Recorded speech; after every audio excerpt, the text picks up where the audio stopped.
Don't worry.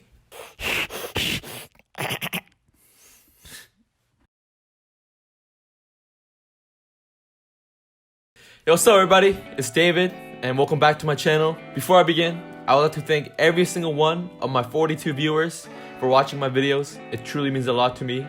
Trust me, watching my videos right now is like investing in Amazon in 1977. 1997. Was Amazon made in 1977 or 97? 1997. But it doesn't matter because the whole analogy is a joke, it doesn't make sense.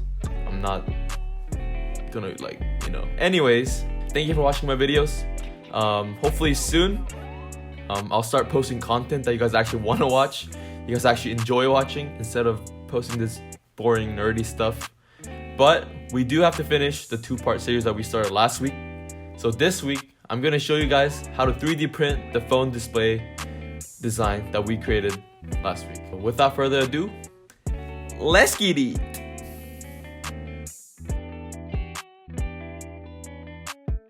So first thing you want to do is open your 3D slicing software.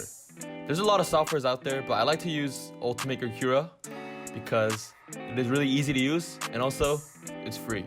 So I suggest you guys use Cura too. And in this video I'm going to be using Cura. Yeah, so once you open Cura, you're going to go into this folder thing and navigate. So hot. Oh my gosh.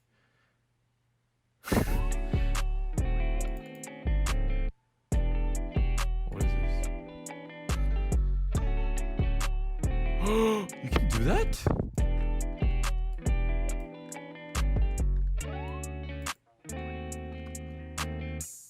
Anyways, what you want to do is navigate the iPhone display, the file that you made last time. So you open it and it's going to import right here. So first I'm going to talk about orientation and supports. So one thing you want to have in mind is what is an orientation that will use that will use the least amount of material in printing. So let's say the orientation was like this, standing up. It's gonna print bottom up, and all this empty space, it's probably gonna have to get filled with supports. Since you can't print something out of thin air, it needs to have a support underneath it. So in this case, the original, like this, seems the most ideal. Since you don't need any supports, you'll just build straight up to the top. And more complicated objects, you really want to change the orientation to see and analyze how little material that you can use.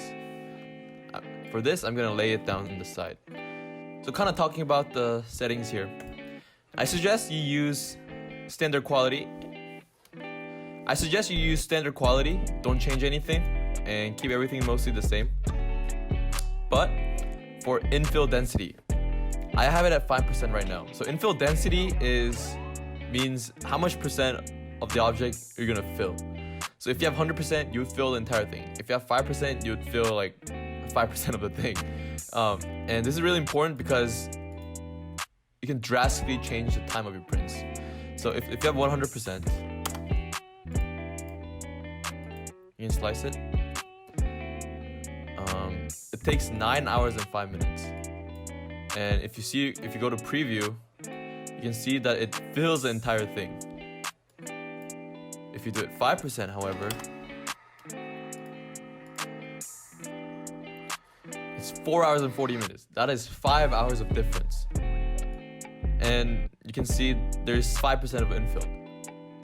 And from my experience, I know that 5% infill is enough, and for most of your designs, it's probably enough. It's a lot stronger than you think.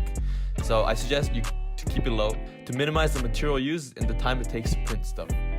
When you buy a 3D printer, it comes with a USB SD card adapter. So what you want to do is you want to plug it in and save to removable drive.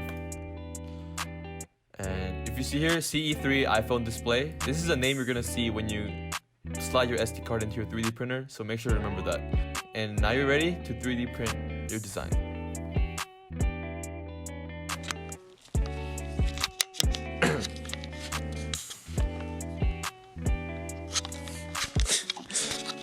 Yeah, so now with the 3D printer, yeah, look how sexy this thing is. The Ender 3D printer I have is like only $200, and it's the price you could probably buy it cheaper. So I would say it's worth the investment, personally for me. So we're gonna work with Ender 3 today. You're gonna go to the side and turn it on. So what we're gonna do is grab the SD card from the USB adapter and plug it in this slot right here. And some important things before you start printing.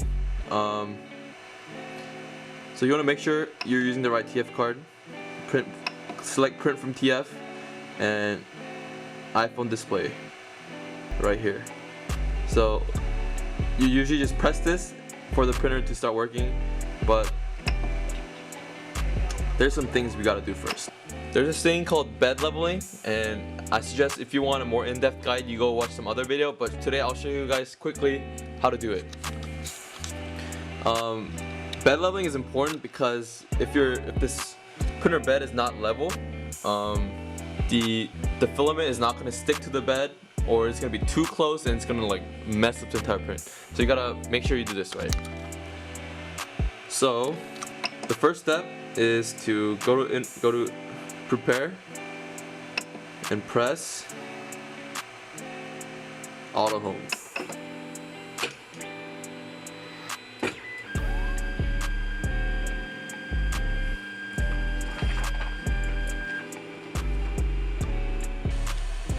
And then what you want to do is go to prepare again and disable steppers to disable the motors.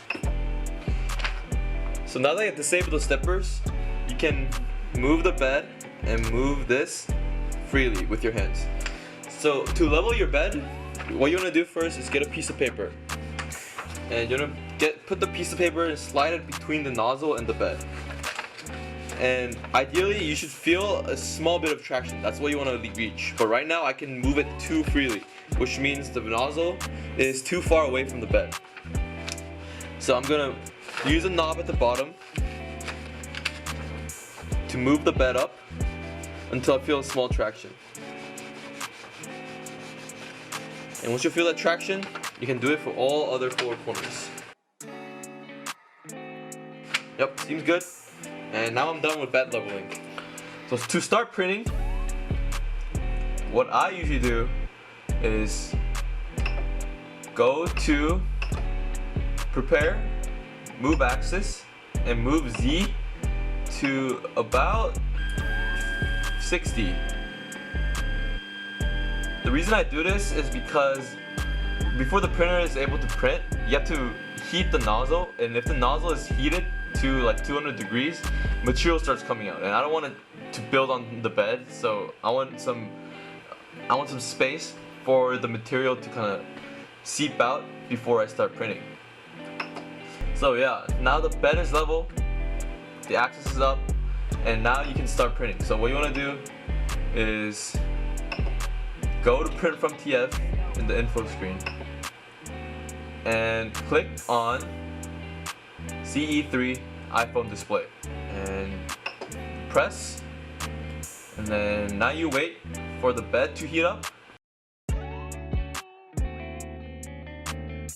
And while the printer is heating up, what I like to do, and what you should do, is get a glue stick. And what you're gonna do with the glue stick is pull out the bed and put it in the bed.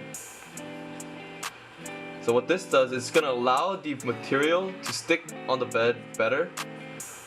And if it doesn't stick well on the bed, like the whole print gets messed up, the first layer is super important. So what you wanna do is cover it with glue so it sticks better. And yeah, now you're ready, and the printer should start printing very soon.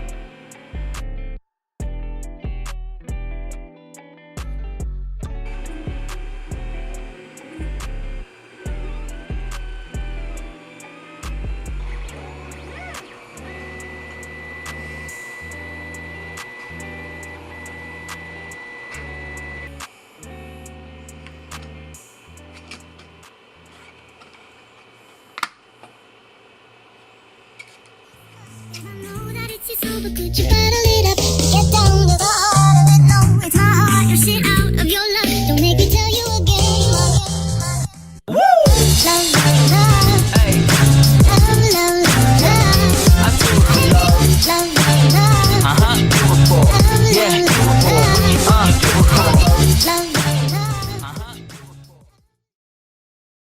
Alright guys, that's it for today's video. Hope you guys learned something new.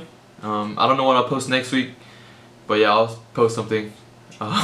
Also, any of you guys watching these videos, if you guys make something and want it 3D printed, hit me up and I got you, I'll print it for you. And yeah, other than that, see y'all next week.